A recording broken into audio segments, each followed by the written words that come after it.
You're showing artistic ability at an early age.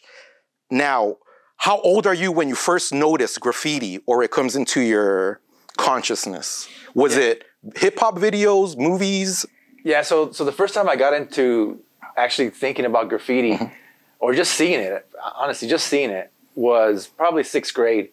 And around that time is when hip-hop was coming to LA, and you know, it had been here a few years, but you know, KDOI, I was listening to KDOI radio station, and they'd play, you know, back then we called it rap music, or dance, or breakdancing music. That's what we used to call it. It was either breakdancing music or rap music.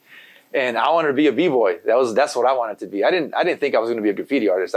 You know, I saw the graph in the videos, and on, you know, we saw like Beat Street and movies like that. They were dope. But I was like, man, I want to be a b-boy. They're the badasses, right? So I tried to break dance, and I did it for a little while, but I sucked. And at the end of the day, I was like, I wasn't able to do all the floor moves and power moves, and I was like, okay, this is not going to be it. So then I was like, I'm going to be a DJ now. That's where it's at. I'm going to be a DJ. But of course, my parents couldn't afford the turntables and all that stuff. So next thing you know, I didn't have any of the elements to do, and it didn't dawn on me that I could be an artist, a graffiti artist, until much later. Probably like when I got to high school is when I realized, like, oh shit, I could do this. You know, like I never put 2 and 2 together. You know what I'm saying? Graffiti's in your consciousness. You're trying to be a b-boy. You're trying to be a DJ. Then you've noticed graffiti. Now, when do you see it up close and personal? When does it come into your mind that you can do it? Can you tell us about that story? Yeah. Well, I started doing graffiti kind of by chance, you know. Even though I had seen it and stuff like that, I went to an all-boys high school, St. Francis High School in La Cañada. It's like a prep school, you know. So I was one of like maybe, I don't know, 20 Latinos in the whole school. It was pretty much a white boy school. And I would take the bus from Alhambra all the way to La Cañada. It would take an hour each way. So I was taking the RTD. And one day I'm on the RTD, and this kid starts mobbing the bus. And I'm like, yo, what are you doing? And then he's just like, oh, I'm just hitting it up. Just, you know. And he gave me the marker, and he's like, just don't put your real name. And I was like, oh, damn. So I had my headphones. I remember I had my Walkman, and I was listening to Mantronics. And so I just wrote Mantronics. I didn't put any thought to it, just like Mantronics, wrote it on the window, gave the kid back his marker. And then every day I would see the kid, I'm like, yo, let me borrow your marker. I didn't know where to get markers or anything like that. And anything, you know, anything I could do every day was just like, whatever. It was fun. It was just, you know, just toying around on the bus.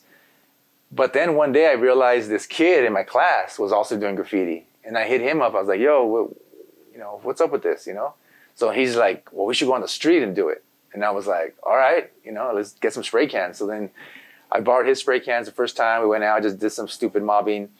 And the first thing I learned was that if I wrote out Mantronics, by the time I got to the X, I'd probably get arrested.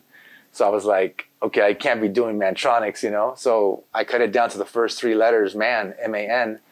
And that became my street name, Man One, you know? But that's how I learned about graffiti, you know, was just on the bus, you know? If you would have been listening to a different band, would your name have been different? Yeah, I mean, my name could have been Egyptian Lover, or who knows what the hell it could have been, but, you know. What song from Mantronics were you listening to? I don't remember the song I was listening to, but I just remember that, you know, I used to listen to them a lot, among other MCs too, you know what I'm saying? Like, but especially the bass, you know, the bass sound from Mantronics, like, I guess I liked or whatever, but it wasn't so much that I loved them, you know. They were dope or whatever, but it was just that it happened to be the thing I was listening to at that moment, you know? And it was just like, I just ran with it, you know? How did your first tag look? Terrible. Fucking toy. But I didn't care. You know, I remember I had like an @ symbol as part of the M. I don't know why I did that. And I wrote that name for a while. Even though I started doing Man, M-A-N, like throw ups, and I learned how to piece using Man, I was still doing Mantronics for a little while. And finally, at one point, I don't remember, maybe like a year or two into it, I just dropped the whole Mantronics thing and just started doing Man One.